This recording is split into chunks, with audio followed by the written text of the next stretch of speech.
ಸಡನ್ನಾಗಿ ಇವ್ರು ಯಾರಿಗೂ ಏನೂ ಅರ್ಥನೇ ಆಗೋದಿಲ್ಲ. ಏನಾಯಿತು, ಸ್ಟಾರ್ಟ್ ಆದಂಥದ್ದು ನಮ್ಮ ಆಟೋನೇನಾ ಅಥವಾ ಅಕ್ಕಪಕ್ಕದಲ್ಲಿ ಯಾವುದಾದ್ರೂ ಲಾರಿ ಇದೆಯಾ ಅಂತ ನೋಡ್ತಾರೆ, ಯಾವ ಲಾರಿನೂ ಇರೋದಿಲ್ಲ. ಆದರೆ ವಿಜಯ್ ಕುಮಾರ್ ಅವ್ರಿಗೆ ಒಂದು ವಿಚಾರ ತುಂಬ ಸ್ಪಷ್ಟವಾಗಿರುತ್ತೆ. ರಾಚಿಟ್ ಹಿಡಿದು ಎಳ್ದಾಗ ಸ್ಟಾರ್ಟ್ ಆಗಿದ್ದು ಆಟೋನೇ, ಆದರೆ ಅದರ ಸೌಂಡು ಲಾರಿ ಸೌಂಡು ಅಂತ. ಇದ್ದಕ್ಕಿದ್ದಂಗೆ ಸ್ಟಾರ್ಟ್ ಆಗಿ ಲಾರಿ ಸೌಂಡ್ ಬಂದು ಆಫ್ ಆಗೋಗುತ್ತೆ. ಮತ್ತೊಂದು ಸತಿ ಪ್ರಯತ್ನ ಪಡ್ತಾರೆ, ಸ್ಟಾರ್ಟೇ ಆಗೋದಿಲ್ಲ, ಮುಂದೆ ಹೋಗೋದೇ ಇಲ್ಲ. ತಳ್ಳಬೇಕಾದ್ರೂ ಕೂಡ ತುಂಬಾ ಕಷ್ಟಪಟ್ಟು ತಳ್ತಾರೆ. ಅಂದರೆ ಹೆವಿ ವೆಯ್ಟ್ ಒಳಗಡೆ ಇದೆ ಅನ್ನುವಂಥ ಫೀಲು ವಿಜಯ್ ಕುಮಾರ್ ಅವ್ರಿಗಾಗುತ್ತೆ. ಅವರ ತಂದೆ ಕೂಡ ಕೈ ಮಿಲಾಯಿಸ್ತಾರೆ ಆಟೋನ ತಳ್ಳೋದಕ್ಕೆ, ಆದರೂ ಮುಂದೆ ಹೋಗೋದಕ್ಕೆ ಆಗೋದಿಲ್ಲ. ಏನಪ್ಪ ಏನಾಯ್ತಿದು? ಬಿಕಾಸ್ ವಿಜಯ್ ಕುಮಾರ್ ಅವರು ಆಟೋ ಓಡಿಸ್ತಾ ಇರುವಂತಹ ಆಟೋ ಡ್ರೈವರ್ ಆಗಿರೋದ್ರಿಂದ ಆಟೋ ಬಗ್ಗೆ ಎಲ್ಲ ಗೊತ್ತಿರುತ್ತೆ, ಎಲ್ಲ ಚೆಕ್ ಮಾಡ್ತಾರೆ. ಆದರೂ ಏನೂ ಗೊತ್ತಾಗೋದಿಲ್ಲ. ಸರಿ ಆಯಿತು, ಮೆಕ್ಯಾನಿಕ್ಗೆ ಕರ್ಕೊಂಬರೋಣ, ಏನಾಗಿದೆಯೋ ನೋಡೋಣ ಅಂತ ಮೆಕ್ಯಾನಿಕ್ಗೆ ಕರ್ಕೊಂಬರ್ತಾರೆ. ಮೆಕ್ಯಾನಿಕ್ಕಿಗೆ ಕರ್ಕೊಂಬರ್ಬೇಕಾದ್ರೆ ಸರಿ ಆಯಿತು, ಎಲ್ಲ ಚೆಕ್ ಮಾಡ್ತಾರೆ, ಎಲ್ಲ ಪಕ್ಕ ಇದೆ, ತುಂಬ ಹೊಸ ಕಂಡೀಷ್ನಲ್ಲೇ ಇದೆ, ಏನಂತ ಅವನಿಗೂ ಅರ್ಥ ಆಗೋದಿಲ್ಲ. ಸರಿ ಆಯಿತು. ಎನಿವೇಸ್ ನಮ್ಮ ವಿಜಯ್ ಕುಮಾರ್ ಅವರ ತಂದೆ ತಾಯಿ ಸ್ವಲ್ಪ ಸ್ಪಿರಿಚುವಲ್ ಆಗಿರ್ತಾರೆ. ಅಲ್ಲ ಕಣೋ, ನೀನು ನೆನ್ನೆನೇ ಆಟೋನ ಪೂಜೆ ಮಾಡಿಕೊಂಡೇ ತಂದುಬಿಟ್ಟಿದ್ರೆ ತುಂಬ ಒಳ್ಳೆಯದಾಗಿರೋದು, ಮೋಸ್ಟ್ಲಿ ಇವ್ರ ಕಣ್ಣು ಬಿದ್ದು ಈ ಥರ ಏನಾದರೂ ಆಗ್ತಿದೆಯೇನೋ ನೋಡು ಅಂತ ಹೇಳ್ತಾರೆ. ಬಿಡಮ್ಮ, ಇವೆಲ್ಲ ಆಗುತ್ತಾ? ನೀನು ನನ್ನ ಮಾತು ಕೇಳು, ಆಟೋ ಸ್ಟಾರ್ಟ್ ಆಗಿಲ್ಲ ಅಂದರೂ ಪರವಾಗಿಲ್ಲ, ಅದನ್ನು ತಳ್ಕೊಂಡು ಒಂದಿಬ್ಬರು ಹುಡುಗರನ್ನ ಕರ್ಕೊಂಡು ತಳ್ಕೊಂಡಾದರೂ ಹೋಗಿ ದೇವಸ್ಥಾನದಲ್ಲಿ ಪೂಜೆ ಮಾಡಿಸು, ಅದಾದಮೇಲೆ ಎಲ್ಲ ಸರಿ ಹೋಗ್ಬೋದು ಅಂತ ಹೇಳ್ತಾರೆ. ಹಾಗಾಗಿ ಅಮ್ಮ ಅಪ್ಪನ ಮಾತಿಗೆ ಗೌರವ ಕೊಟ್ಟು ಒಂದಿಬ್ಬರು 3 ಜನ ಹುಡುಗರಿಗೆ ಕರೆಸ್ಕೊಂಡು ಆ ಒಂದು ಆಟೋನ ತಳ್ಕೊಂಡು ಅಲ್ಲಿರುವಂತಹ ದೇವಸ್ಥಾನದ ಬಳಿ ಹೋಗ್ತಾರೆ. ಇನ್ನೇನು ದೇವಸ್ಥಾನ 2 ಕಿಲೋಮೀಟರ್ ಇರುತ್ತೆ, 1 ಕಿಲೋಮೀಟರ್ ಬರುತ್ತೆ. ಇನ್ನೇನು 500 ಮೀಟರ್ಸಲ್ಲಿ ಎಷ್ಟೇ ತಳ್ಳಿದ್ರೂ ಆಟೋ ಮುಂದೆ ಹೋಗೋದೇ ಇಲ್ಲ. ಇನ್ನೇನು 200 ಮೀಟರ್ ದಾಟಿದ್ರೆ ದೇವಸ್ಥಾನ ಸಿಗುತ್ತೆ. ಆದರೂ ಜಪ್ಪಯ್ಯ ಅಂದರೂ ಕೂಡ ಆಟೋ ಮುಂದೆ ಹೋಗೋದೇ ಇಲ್ಲ.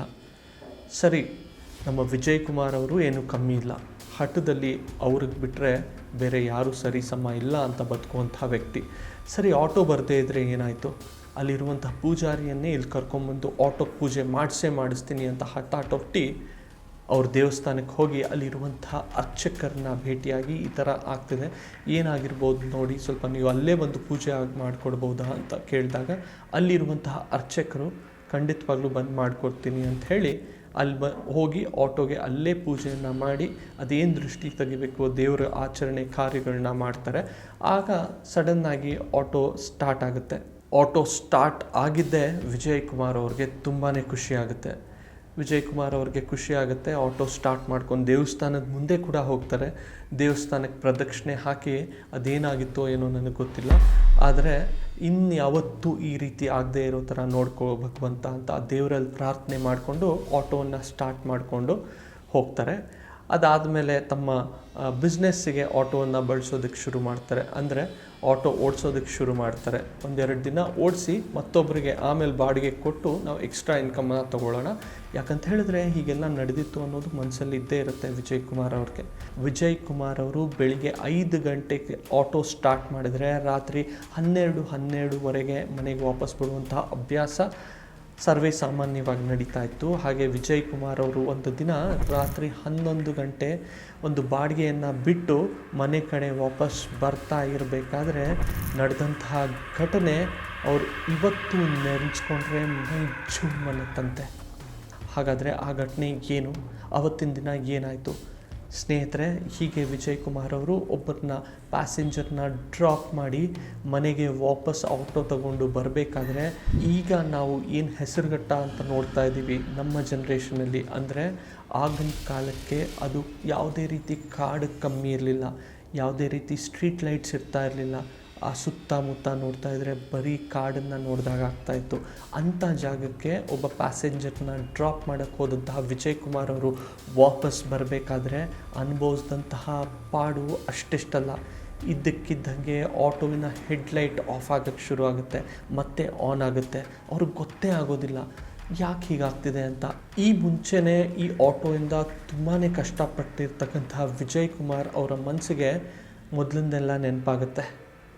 ಅಲ್ಲ ಆಗ ನೋಡಿದ್ರೆ ಆಟೋ ಸ್ಟಾರ್ಟ್ ಆಗಿಲ್ಲ, ದೇವಸ್ಥಾನಕ್ಕೆ ಹೋಗಬೇಕಂದ್ರೆ ಆಟೋ ಮುಂದೆನೇ ಬರಲಿಲ್ಲ, ಅರ್ಚಕರು ಹೇಗೋ ಬಂದು ಪೂಜೆ ಮಾಡಿದ್ಮೇಲೆ ಸರಿ ಹೋಗಿತ್ತು. ಮತ್ತು ಯಾಕೆ ಈ ಥರ ಆನ್ ಆ್ಯಂಡ್ ಆಫ್ ಆಗ್ತಿದೆ ಹೆಡ್ಲೈಟು, ಆಟೋ ಆಫ್ ಆಗೋದು ಆನ್ ಆಗೋದು, ಸ್ಟಾರ್ಟ್ ಆಗೋದು ಮತ್ತೆ ಬಂದಾಗೋದು ಆಗ್ತಿದೆ ಅಂತ ತುಂಬ ಗಾಬರಿ ಆಗ್ತಾರೆ. ಅದೇನಾದರೂ ಆಗೋಗಲಿ, ನಾನಂತೂ ಛಲ ಬಿಡೋದಿಲ್ಲ ಅಂಥೇಳಿ ಆಟೋವನ್ನು ತಳ್ಕೊಂಡು ಸ್ಟಾರ್ಟ್ ಮಾಡಿ ಮತ್ತೆ ಹೋಗ್ತಾರೆ. ಇದ್ದಕ್ಕಿದ್ದಂಗೆ ಆ ಜಾಗದಲ್ಲಿ ಹಿಂದೆಯಿಂದ ಯಾರೋ ಒಬ್ಬರು ಕತ್ತನ್ನು ಜೋರಾಗಿ ಸಿಗ್ದಂಗೆ ಆಗುತ್ತೆ ವಿಜಯ್ ಕುಮಾರ್ ಅವ್ರಿಗೆ. ಆ ಒಂದು ಅನುಭವ ಆಗ್ತಿದ್ದಂಗೆ ಮೈಯೆಲ್ಲ ಬೆವ್ತೋಗುತ್ತೆ ವಿಜಯ್ ಕುಮಾರ್ ಅವ್ರಿಗೆ. ಜೋರಾಗಿ ಕಿರ್ಚ್ಕೊಂಡು ಬಿಡ್ತಾರೆ, ಆ ಆಟೋವನ್ನು ಬಿಟ್ಟು ಓಡೋದಕ್ಕೆ ಶುರು ಮಾಡ್ತಾರೆ. ಆದರೆ ಆ ನಿರ್ಜನ ಪ್ರದೇಶ, ಆ ಗಾಬರಿ, ಆ ಭಯ ಹೇಗಿರುತ್ತೆ ಅಂತಂದರೆ ಯಾವ ಕಡೆ ಹೋಗ್ತಿದ್ದೀನಿ, ಎಲ್ಲಿ ಹೋಗ್ತಿದ್ದೀನಿ ಅಂತ ಏನೂ ಗೊತ್ತಾಗೋದಿಲ್ಲ. ಎಲ್ಲೋ ಒಂದು ಕಡೆ ಹಾಗೆ ಮೂರ್ಛೆ ತಪ್ಪಿ ಬಿದ್ದೋಗ್ತಾರೆ ವಿಜಯ್ ಕುಮಾರ್ ಅವರು. ಹಾಗೆ ಇಲ್ಲಿ ವಿಜಯ್ ಕುಮಾರ್ ಅವರು ರಾತ್ರಿ 1:30-2 ಗಂಟೆ ಆದರೂ ಮನೆಗೆ ಬಂದಿಲ್ಲ ಅಂತ ಹೇಳಿಬಿಟ್ಟು ಅವರ ತಂದೆ ತಾಯಿ ತುಂಬಾ ಗಾಬರಿ ಪಡ್ತಾರೆ. ಆಗಿನ ಕಾಲದಲ್ಲಿ ಯಾವುದೇ ರೀತಿ ಫೋನ್ ಇರಲಿಲ್ಲ, ಹಾಗಾಗಿ ಗಾಬರಿ ಪಡೋದು ಬಿಟ್ಟರೆ ಬೇರೆ ದಾನಿನೇ ಇರ್ತಾ ಇರಲಿಲ್ಲ. ಈಗ ಅಟ್ಲೀಸ್ಟ್ ಒಂದು ಫೋನ್ ಇರುತ್ತೆ, ಫೋನ್ ಮಾಡಿ ಎಲ್ಲಿದೆಯಾ ಅಂತ ವಿಚಾರಿಸ್ಬೋದು. ಅವ್ರಿಗೆ ಏನು ಮಾಡಬೇಕು ಗೊತ್ತೇ ಆಗೋದಿಲ್ಲ. ಆದರೂ ಕೂಡ ಅವರ ಅಕ್ಕಪಕ್ಕ ಇದ್ದಂತಹ ಸ್ನೇಹಿತರ ಮನೆಗಳಿಗೆ ಅವರಪ್ಪ ರಾತ್ರಿ ಆದರೂ ಹೋಗಿ ವಿಚಾರಿಸೋ ಪ್ರಯತ್ನ ಮಾಡ್ತಾರೆ. ಆದರೂ ಯಾವುದೇ ರೀತಿ ಸುಳಿವೇ ಸಿಗೋದಿಲ್ಲ. ಆಗ ಮನೆಯಲ್ಲಿ ತುಂಬ ಗಲಾಟೆ ಶುರುವಾಗುತ್ತೆ ಗಂಡ ಹೆಂಡತಿಗೆ. ಯಾಕಂತ ಹೇಳಿದ್ರೆ ನಾನು ಅವತ್ತೇ ಹೇಳಿದೆ, ಗ್ರ್ಯಾಜುಯೇಷನ್ ಮುಗಿಸಿದ್ದ ಮಗ ಯಾವುದಾದ್ರೂ ಕೆಲ್ಸಕ್ಕೆ ಸೇರಿಕೊಂಡಿದ್ರೆ ಆರಾಮಾಗಿರ್ತಾ ಇದ್ದ, ಇದೆಲ್ಲ ಬೇಕಿತ್ತ ಅಂತ. ಸೊ ವಿಜಯ್ ಕುಮಾರ್ ಅವರು ಬೆಳಗಾಗುತ್ತೆ, ಆ ಒಂದು ಜಾಗದಲ್ಲೇ ಮೂರ್ಛೆ ತಪ್ಪಿ ಬಿದ್ದಿರ್ತಾರಲ್ಲ, ಆಗ ಬೆಳಿಗ್ಗೆ ಅವ್ರಿಗೆ ಎಚ್ಚರ ಆಗುತ್ತೆ. ಎಚ್ಚರ ಆಗ್ತಿದ್ದಂಗೆ ಒಂದು ಸೆಕೆಂಡ್ ಶಾಕ್ ಆಗ್ತಾರೆ, ಎಲ್ಲಿದ್ದೀನಿ ಏನು ಅಂತ. ಆದರೆ ರಾತ್ರಿ ನಡೆದಂತಹ ಘಟನೆ ಇವತ್ತಿಗೂ ನೆನಪಾದರೆ ಅವರ ಮೈ ಜುಮ್ ಅನ್ನುವಂತಹ ಘಟನೆ ಆಗಿರೋದ್ರಿಂದ ಆವತ್ತು ಬೆಳಿಗ್ಗೆ ಮತ್ತೆ ಅದನ್ನು ಮರುಕಳಿಸ್ತಾರೆ. ಸಡನ್ನಾಗಿ ಗಾಬರಿ ಆಗ್ತಾರೆ, ಜ್ವರ ಬಂದಂಗೆ ಫೀಲ್ ಆಗುತ್ತೆ, ಮೈ ಕೈ ಎಲ್ಲ ನೋವಾದಂಗೆ, ಕತ್ತಿಡಿದು ಇಸ್ಕಿದ ಜಾಗದಲ್ಲಿ ಕತ್ತು ನೋವಾದಂಗೆ ಫೀಲ್ ಆಗ್ತಾ ಇರುತ್ತೆ.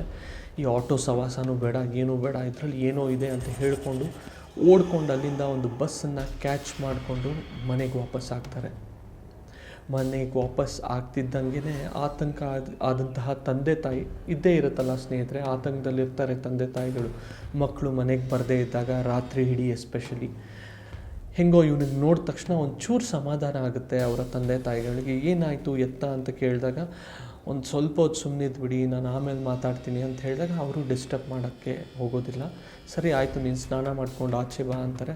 ಸ್ನಾನ ಮಾಡ್ತಾರೆ. ಸ್ನಾನ ಮಾಡಿ ಆಚೆ ಬಂದಾಗ ಒಂಚೂರು ರಿಲ್ಯಾಕ್ಸ್ ಆಗಿರುತ್ತೆ ವಿಜಯ್ ಕುಮಾರ್ ಅವ್ರಿಗೆ. ಅದಾದಮೇಲೆ ದೇವ್ರ ಪೂಜೆ ಮಾಡ್ತಾರೆ. ಅದಾದಮೇಲೆ ತಂದೆ ತಾಯಿ ಜೊತೆ ಕೂತ್ಕೊಂಡು ನಿನ್ನೆ ನಡೆದಂತಹ ವಿಚಾರದ ಬಗ್ಗೆ ಹೇಳ್ತಾರೆ. ಸೊ ಅವರು ಅವತ್ತೇ ಹೇಳಿದೆ, ನಾನು ನಿನಗೆ ಇದೆಲ್ಲ ಬೇಕಿತ್ತಾ, ನೀನು ಕೆಲಸ ಮಾಡಿಕೊಂಡು ಆರಾಮಾಗಿರ್ಬೋದಿತ್ತು, ಬಿಸ್ನೆಸ್ ಯಾಕೆ ಬೇಕಿತ್ತು ಅಂತ ಹೇಳಿಬಿಟ್ಟು ಮತ್ತೆ ಬೈಯೋದಕ್ಕೆ ಶುರು ಮಾಡ್ತಾರೆ ಅವರ ತಂದೆ. ಸೊ ತಾಯಿ ಆದಂಥವ್ರು ಯಾವಾಗಲೂ ಮಕ್ಕಳು ಫೇವರ್ ಆಗೇ ಇರ್ತಾರೆ. ಮಗು ಈಗಲೇ ತುಂಬ ಹೆದರ್ಕೊಂಡಿದೆ, ನಡೆದಂಥ ವಿಚಾರ ಹೇಳಿದ್ದಾನೆ, ಯಾಕ್ರಿ ಗದರ್ತೀರಾ, ಬಿಡಿ ಅವ್ನ ಪಾಡಿಗೆ ಬಿಡಿ, ಇಷ್ಟು ದಿನ ಚೆನ್ನಾಗೇ ಇದ್ದ ತಾನೆ, ಅದು ಯಾವುದೋ ಒಂದು ದರಿದ್ರ ಆಟೋ ತಂದ ಮೇಲೆ ತಾನೇ ಇದೆಲ್ಲ ಆಗಿದ್ದು ಅಂತ ಆ ಆಟೋನ ಕೊಟ್ಟವನಿಗೆ ಬೈಕೊಂಡು, ಮಗನೇ ನೀನು ಎನಿವೇಸ್ ಹೋಗು, ಇವತ್ತು ಕೆಲ್ಸಕ್ಕೆ ಹೋಗು, ನಿನ್ನ ಮನಸ್ಸಿಗೂ ಕೂಡ ಸಮಾಧಾನ ಸಿಗುತ್ತೆ ಅಂತ ಹೇಳಿದಾಗ ವಿಜಯ್ ಕುಮಾರ್ ಅವರು ತಮ್ಮ ಹಳೆಯ ಆಟೋವನ್ನು ತೊಗೊಂಡು ಆ್ಯಸ್ ಯೂಶುವಲ್ ಕೆಲ್ಸಕ್ಕೆ ಹೋಗ್ತಾರೆ. ಹೋದಾಗ ವಿಜಯ್ ಕುಮಾರ್ ಅವರೇ ಅಲ್ಲ, ಯಾವುದೇ ರೀತಿ ಆಟೋ ಡ್ರೈವರ್ಸ್ ಯಾರೇ ಆಗಿದ್ರೂ ಕೂಡ ತುಂಬ ಶ್ರಮಜೀವಿಗಳಲ್ವ ಆಟೋ ಡ್ರೈವರ್ಸು. ಅವರಿಗೆ ವಿಶ್ರಾಂತಿ ಅಂತ ಬೇಕು ಅಂತ ಬಂದಾಗ ಅವರು ಆಟೋವನ್ನು ಅಡ್ಡ ಹಾಕೋದು, ಅಂದರೆ ನಿಲ್ಲಿಸ್ಕೊಂಡು ರೆಸ್ಟ್ ಮಾಡೋದು ಆಟೋ ಸ್ಟ್ಯಾಂಡ್ಗಳಲ್ಲಿ. ಹಾಗೆ ವಿಜಯ್ ಕುಮಾರ್ ಅವರು ಕೂಡ ಆಟೋ ಸ್ಟ್ಯಾಂಡಲ್ಲಿ ಮಧ್ಯಾಹ್ನ ನಿಲ್ಲಿಸ್ತಾರೆ. ನಿಲ್ಲಿಸಿ ಅವ್ರಿಗೊಂದು ಅಭ್ಯಾಸ ಇರುತ್ತೆ, ಆಟೋ ಸ್ಟ್ಯಾಂಡಲ್ಲಿ ಆಟೋವನ್ನು ನಿಲ್ಲಿಸಿ ನ್ಯೂಸ್ ಪೇಪರ್ ಓದೋದು. ಬಟ್ ಅವತ್ತಿನ ದಿನ ಅವರು ನ್ಯೂಸ್ ಪೇಪರ್ ಓದ್ತಾ ಇರೋದಿಲ್ಲ. ಹಾಗೆ ಬೇಜಾರಿಂದ ಯೋಚನೆ ಮಾಡ್ಕೊಂಡು ಕೂತ್ಕೊಂಡಿರ್ತಾರೆ. 6-7 ತಿಂಗಳು ಕಷ್ಟಪಟ್ಟು ದುಡಿದಂತಹ ದುಡ್ಡನ್ನು ಒಂದು ಆಟೋ ಮೇಲೆ ಹಾಕಿ ಇದು ಏನೇನೋ ಸಮಸ್ಯೆಗಳು ಕೊಡ್ತಿದೆಯಲ್ಲ, ಅನ್ಯಾಯ ಆಗೋಯ್ತಲ್ಲ, ನಾನು ಮಾಡಿದ ತಪ್ಪ, ಹಾಗಾದರೆ ಅಪ್ಪ ಹೇಳಿದಾಗೆ ನಾನು ಕೆಲಸಕ್ಕೆ ಸೇರಿಕೊಂಡು ಆರಾಮಾಗಿರ್ಬೋದಿತ್ತ ಅನ್ನುವಂಥ ಒಂದು ಥಾಟ್ ಪ್ರೋಸೆಸ್ನಲ್ಲಿ ತುಂಬ ಬೇಜಾರಾಗಿ ಕೂತ್ಕೊಂಡಿರ್ತಾರೆ. ಇದೇ ಟೈಮಿಗೆ ಸರಿಯಾಗಿ ತಮ್ಮ ವಿಜಯ್ ಕುಮಾರ್ ಅವರ ಮತ್ತೊಬ್ಬ ಸ್ನೇಹಿತ ಮಣಿ ಯಾರು ಅಂತ ಹೇಳಿದ್ರೆ ಅವರು ಕೂಡ ಆಟೋ ಚಾಲಕರೇ ಆಗಿರ್ತಾರೆ. ಕೆಲಸ ಮುಗಿಸ್ಕೊಂಡು ಆ ಒಂದು ಆಟೋ ಸ್ಟ್ಯಾಂಡಲ್ಲಿ ಆಟೋವನ್ನು ನಿಲ್ಲಿಸಿ ನಮ್ಮ ವಿಜಯ್ ಕುಮಾರ್ ಅವ್ರನ್ನ ನೋಡಿ ಮಾತಾಡ್ಸೋಣ ಅಂತ ಬರ್ತಾರೆ. ಆಗ ಯಾವಾಗಲೂ ಇದ್ದಕ್ಕಿದ್ದಂಗೆ ವಿಜಯ್ ಕುಮಾರ್ ಅವರು ಇವರಿಗೆ ಕಾಣ್ತಾ ಇರೋದಿಲ್ಲ. ಯಾಕಂತ ಹೇಳಿದರೆ ವಿಜಯ್ ಕುಮಾರ್ ಅವರು ಆಟೋ ಸ್ಟ್ಯಾಂಡಲ್ಲಿ ಯಾವಾಗಲೂ ನ್ಯೂಸ್ ಪೇಪರ್ ಓದೋದು, ಹೊಸ ವಿಚಾರಗಳನ್ನ ತಿಳ್ಕೊಳ್ಳೋದು ಮಾಡ್ತಾರೆ. ತುಂಬ ಲವಲವಿಕೆಯಿಂದ ಇರ್ತಾಯಿದ್ರು. ಆದರೆ ಇವತ್ತಿನ ದಿನ ಮಣಿ ಅವರು ನೋಡಿದಂತಹ ವಿಜಯ್ ಕುಮಾರ್ ಕಂಪ್ಲೀಟ್ಲಿ ಡಿಫ್ರೆಂಟ್ ಆಗಿರ್ತಾರೆ. ಏನೋ ಯೋಚನೆಯಲ್ಲಿ ಮುಳುಗ್ಬಿಟ್ಟಿರ್ತಾರೆ, ಡಿಪ್ರೆಸ್ಡ್ ಆಗಿಬಿಟ್ಟಿರ್ತಾರೆ. ಅದನ್ನು ನೋಡಿ ಇವ್ರಿಗೆ ತುಂಬ ಬೇಜಾರಾಗುತ್ತೆ. ಏನು ವಿಜಯ್, ನೀನು ಯಾವಾಗಲೂ ಇಲ್ಲಿ ಕೂತ್ಕೊಂಡು ನ್ಯೂಸ್ ಪೇಪರ್ ಓದ್ತಾ ಇದ್ದೆ, ಲವಲವಿಕೆಯಿಂದ ಇರ್ತಾ ಇದ್ದೆ, ಕಾನ್ಫಿಡೆಂಟಾಗಿ ಕಾಣ್ತಿದ್ದೆ, ಏನಾಯ್ತು ನಿನಗೆ, ನೀನು ಯಾವತ್ತೂ ಹಿಂಗಿರೋದಿಲ್ವಲ್ಲ, ಏನಾಯ್ತು ಹೇಳು ಅಂತ ತುಂಬ ಒತ್ತಾಯ ಮಾಡಿ ಕೇಳ್ತಾರೆ. ನಾನು ಒಂದೆರಡು ಸತಿ ಏನೂ ಇಲ್ಲ ಬಿಡೋ, ಸುಮ್ಮನೆ ಹೀಗೆ ಅಂತ ಅಂದರೂ ಬಿಡೋದಿಲ್ಲ. ಯಾಕಂತ ಹೇಳಿದ್ರೆ ಬೆಸ್ಟ್ ಫ್ರೆಂಡ್ ಆಗಿರ್ತಾನೆ ಮಣಿಯವರು ವಿಜಯ್ ಕುಮಾರ್ಗೆ.